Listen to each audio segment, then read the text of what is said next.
Oh my God, why is childcare so expensive in the UK? Like you're running from work to childcare, pick up your child from school, back to the house. Next day, you do this. I'm a good mom. And I know I'm a good mom. I don't need anybody to validate that for me. No, I'm not going to cry on the internet today.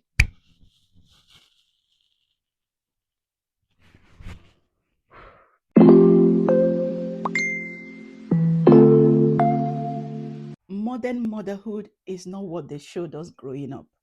Honestly, this version of motherhood as an immigrant mom in the UK, nobody prepared me for it. And I'm sure so many women and mothers out there can relate because every day feels like survival. It feels like you're literally fighting for your life every day. And that's not the version of motherhood that, trends online. It's not the matching pajamas. It's not the fun trips. It's not the glamour of motherhood. So let's talk about that part that we don't see online often, that part that nobody talks about, but we all face every day. Let's talk about it. So go grab yourself a cup of tea, sit down, and let's talk. Right. The first thing I want to talk about is the mental load that comes from being a mom. Honestly, every time I feel like there are at least 50 tabs open in my brain, the way you have open tabs on your laptop, that's what I feel in my head. You're thinking of school, you're thinking of homework, you're thinking of what to feed them for dinner, you're thinking of laundry, you're thinking of doctor's appointments, you're thinking of your job. And as an immigrant, you have that worry about your visa at the back of your mind, especially if you've not gotten your indefinite leave to remain. You have also worry about finances because, to be honest, having kids is not cheap. And these are all the things you're thinking about. And for most families, the woman is the primary caregiver. So you have these tabs open in your mind, in your brain constantly. It's like when I'm trying to rest, I'm still planning. Because when you sit down, you say, okay, I'll take a moment for myself. You remember, oh, you've not done the laundry, you've not replied to the school email, you've not booked that dentist appointment, you need to fill out that form, you need to do this and that. And this is what some of us go through every day. I go through it, and I know I'm not the only one out there. Like the mental load can be so exhausting. Sometimes it's not the physical exhaustion, it's just the mental load, the number of things that you need to do, the number of things that is still undone, and it just gets to you at some point. And as an immigrant mom, there's also that component of navigating a new system. Some of us, the education system we grew up with is very different from the one in the UK. So now we have kids in school. Some of the things the schools are communicating to us, we don't even understand. We don't understand key stage, this one. We don't understand P, this one. We're expected to do things we don't know how to do. And we're literally learning on the job. And nobody talks about how difficult that can be at times. Like even the health system, the no booking GP appointments. I'm Nigerian and I grew up in Nigeria. In Nigeria, you just walk into the hospital. They accept walk-in. When you want to see a doctor, you just walk in and you see a doctor. But here, you have to wait by the phone until 8 a.m. to book an appointment. The way the pharmacy operates is different. The way the dentistry operates is very different from what we see in Nigeria. And you're learning this new system while navigating it with a full-time job, your kids, your family, and everything in between. The mental load is off the charts. And honestly, sometimes I sit down and I'm trying to shut down those tabs, just have a moment where I'm not thinking of anything, but it feels impossible. And if anyone out there has figured out a way to just close those tabs and just take a moment, let me know because that is one thing I'm really struggling with. And if you can relate to the mental load and having so many tabs open in your brain, just drop me a comment. Tell me how you manage it. Tell me how you take a moment for yourself, a moment where you're not doing anything or planning anything. Because I feel for me, if I'm not doing something, I'm planning to do something. And my mind is always busy. And it's just so much. It's a lot. It's really a lot. Second thing no one prepared you for as an immigrant that is navigating modern motherhood is the loneliness. Being a mom, especially being an immigrant mom, being so far away from your family, being so far away from friends you grew up with, being so far away from, people is very lonely. Honestly, we're not even going to pretend that we are okay. It is very lonely. There are times I miss my family so much that I cry. There are times I miss my friends so much that it's painful. It's so lonely. And because you're navigating motherhood in a space where you don't have that family support, you are always doing everything by yourself, and you barely have time to make new friends. You barely have time to socialize. You barely have time to do anything nice for yourself. It's like you're running from work to childcare, pick up your child from school, back to the house. Next day, you do the same thing. And it's just so hard to find a moment where you're doing an adult social activity. And that makes it feel so lonely. It feels really, really lonely. Being an immigrant mom, you're literally building your village. You know, when they say it takes a village to raise a child, as an immigrant mom, you are building your village from scratch. And that's a lonely process, and it's a difficult process. This aspect really hits me because 3 years ago I moved to a new city. I used to live in Edinburgh, but now I live in the northern part of Scotland. I had friends in Edinburgh. I've built my own little village, having lived like 3 years in Edinburgh, to leave all that to move up to northern Scotland for a job. And honestly, it's not been the easiest thing in the world because now I'm having to build my village from scratch. I've managed to make a few friends and they've been very helpful, but it's just making friends in adulthood is just exhausting. And the times when you've not quite built your family, it can get very lonely. Next thing I want to talk about is this one is the big one. Both the citizens and us as immigrants, everyone is complaining about this one, is the cost of childcare. Oh my god, why is childcare so expensive in the UK? Like, for some people, their childcare cost is greater than their mortgage cost. Like, it's crazy. No matter the city you live in, and I talked about this a few days ago on TikTok, people were commenting from different cities. Everybody was complaining of the same thing. The cost of childcare is something nobody prepares you from. Is and it's not just the cost in terms of money, it's also the cost in terms of, as moms, we do feel this guilt. You want to spend so much time with your kid, but you still have to work, especially those of us that our visa depends on our job. You have to work. And for some of us, even when your visa does not depend on your job, you have to work to make money. So you're worrying about the financial cost of childcare, you're battling the mom guilt, and also your career. Some people have taken, career break, or some women have refused a promotion because of childcare. They want to fit in their lives and their careers around childcare. And all these things are things you have to consider.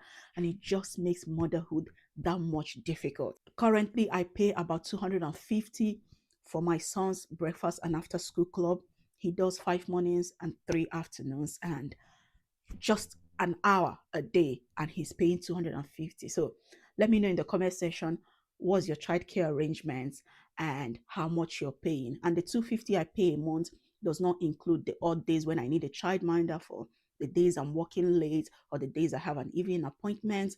I have to pay like £12 per hour for that arrangement. I mentioned before about the village I'm building from the scratch. I've had times when I have also had friends step in for me to pick him up from school or to stay with him on the days I couldn't get a childminder. So shout out to my little village here. Next thing I want to talk about is the lack of family support. And this ties into the loneliness I talked about. But growing up, especially for someone like me, I grew up in a large family, right? Our extended family were very close. Almost every week is either we had an uncle and his family or an aunt and their family coming to visit us. So traveled to go see them. There was always family around.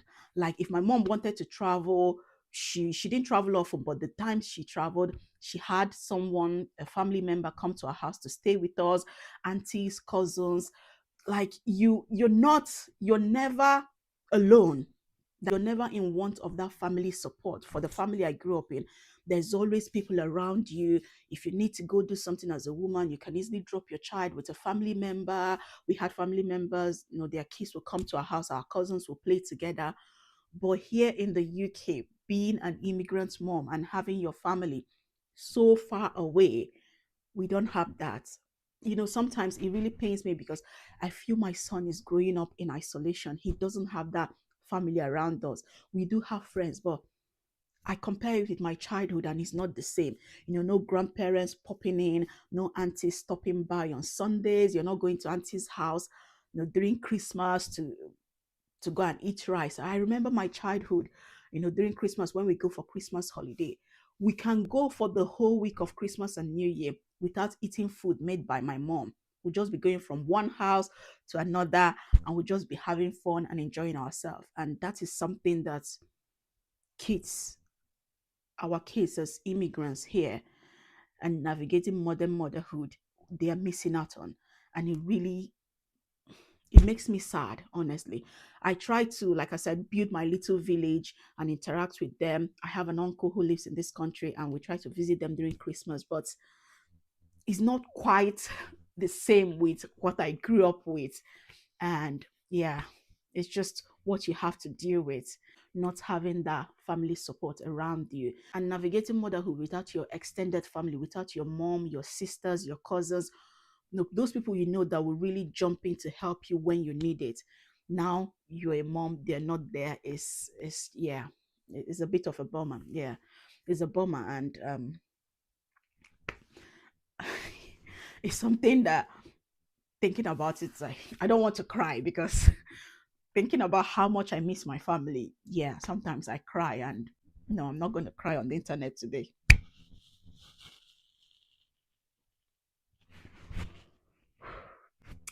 If you're an immigrant, let me know the last time you visited your home country. I've been here for 8 years now, and I've not been back to Nigeria. I'm hoping to be back in a few years. Oh, yeah, I miss everybody. I miss them so much. Who? Okay, we are not doing that. We're not doing that today. Let me drink my tea, and that will calm. Let me drink my tea, and that will calm me down.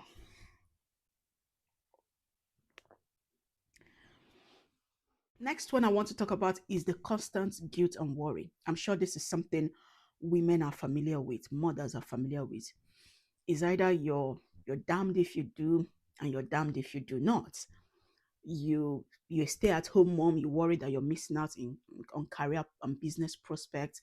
You're a career mom, you're feeling guilty that someone else is raising your child. And this is, I mean, even on the internet, you will hear a lot of school of thoughts and opinions about this. There's no perfect answer. That's the truth. As we have to come to a point where we accept that in this era of modern motherhood, there is no one size fits all. Just do what works for you. Just do what works for you. If you decide to be a stay at home mom, you're going to feel guilty for maybe not being ambitious enough. People are going to make you feel bad for not being, I don't know, feminist enough. It's always crazy when I hear people say that. And if you decide to go to work, they'll make you feel bad that, oh, you're not taking care of your children. You're not supposed to send a young kid to the nursery, blah, blah, blah. So just do what works for you. And that's what I do. I'm a good mom, and I know I'm a good mom. I don't need anybody to validate that for me. And this is what I say to myself every day. I am doing the best I can for my child, and my child is thriving. And that's all that matters. As long as your child is safe and happy and doing well, that is really, really all that matters. It is not all doom and gloom. I don't want this to feel like um just highlighting all the many things that are wrong with modern motherhood. Motherhood is a gift. Motherhood has changed my life in so many ways. Motherhood has changed who I am. It has made me stronger. It has made me more resilient. It has given me a drive that I never knew, a strength I never knew was in me. Motherhood has helped me pull it out. And is a privilege, and is I enjoy being a mom. I enjoy spending time with my son. I enjoy doing things with him. It can be tough, but it is not all doom and gloom. So even if your own journey of motherhood doesn't look like what you see online or what is trending online, that's okay. Your journey is beautiful because it is yours. And if you're in the trenches of motherhood where you're fighting for your life every day, you're in survival mode every day, like me, like, oh my God, I'm just trying to keep my head above water here.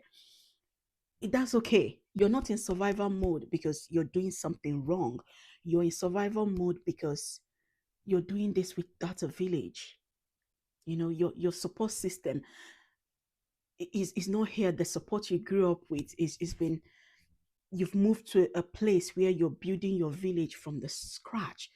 And remember, you've not done this before. Motherhood is one of those jobs you learn on the job. There's no manual for this. There's no rule book for this. So we're just learning as we go.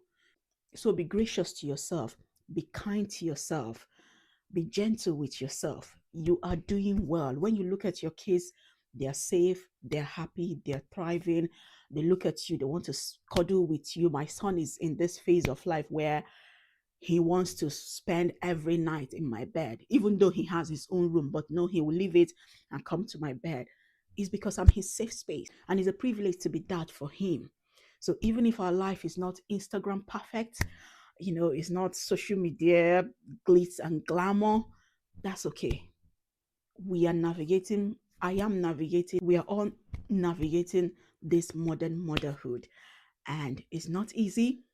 Yeah, nothing prepares you for it, but we're here and we're making it happen. We are strong women and we're doing it. We are doing the damn thing. You're building while raising, you're tired, but you're still trying. You're not weak. You're carrying what most people cannot see. And that's what counts. That's really what counts. And at the end of the day, we are going to raise well rounded, wholesome kids. And we'll be grateful that we took on all the stress, all the guilt, and all the financial pressure to give them the best life we can afford. So keep doing what you're doing and keep being kind and gentle to yourself. If this video resonated with you, I want you to give it a thumbs up. I make videos like this on this channel, so you might want to subscribe so you can see more videos from me, and turn on that little bell button, the notification bell, so you'll be notified each time I post a video. Thank you for watching my little rant about modern motherhood. I hope it helped you. I hope it resonated with you. I'll see you in the next one. Bye.